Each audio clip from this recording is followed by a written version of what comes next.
I consider Souls games one of the most fun experience you can have in your lifetime. Our Lord Miyazaki, with every new installment, brings something new to the series. For example, Dark Souls 1 healing mechanic was horribly bad, so From Software later added moving while healing, and thank Christ for that, because if they haven't, Chosen Undead wouldn't be the only one burning themselves in flame.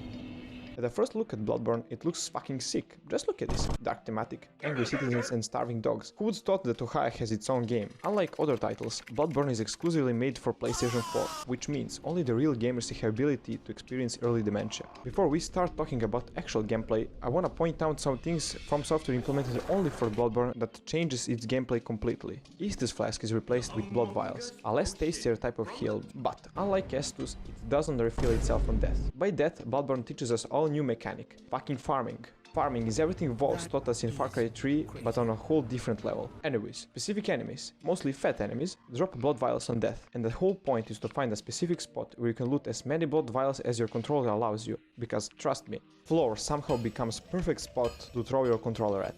Besides normal healing, Bloodborne implements all new way of healing which I love to call "Yo pussy, come up here!" right after you received some claps on your butt cheeks. In a very short amount of time, every hit you successfully land on enemy will heal you for the missing health. On paper it doesn't sound that bad, but trust me, nothing can replace all reliable heal spam. As for the armor, Bloodborne doesn't really care if you play it butt naked or dressed up as a Naruto character, so go on, put that cool ass hunter set on.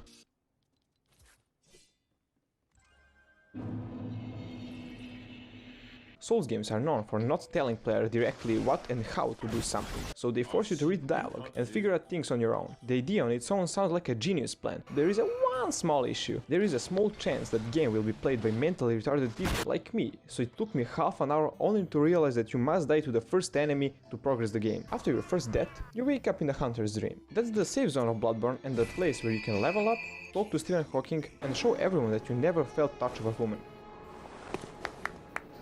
At the house entrance, you are able to pick up your starting weapon, or in the most cases, weapon you will use till the end of the game, because, let's be honest, there is a higher chance your father will come back home with milk than to find a person who choose any other weapon other than saw cleaver. After you choose your weapon, next thing you will pick up is your gun. And oh boy, Miyazaki was on some crazy shit if he thought the gun will be balanced. Gun on its own deals penny size of health, so most players just keep it equipped so they will look more badass. The main gameplay of Bloodborne takes place in Yharnam, city where everything is possible to see. From what the hell is this to this thing which looks like someone had a huge diarrhea. Imagine this, you're just chilling, looking for a new interesting things to touch, then suddenly a huge ass ham picks you up and insta-kills you. But some things game hides for you until you reach certain amount of insight. Insight is in-game currency which you collect throughout the game, but unlike Blood Echoes, you actually don't lose insight on death.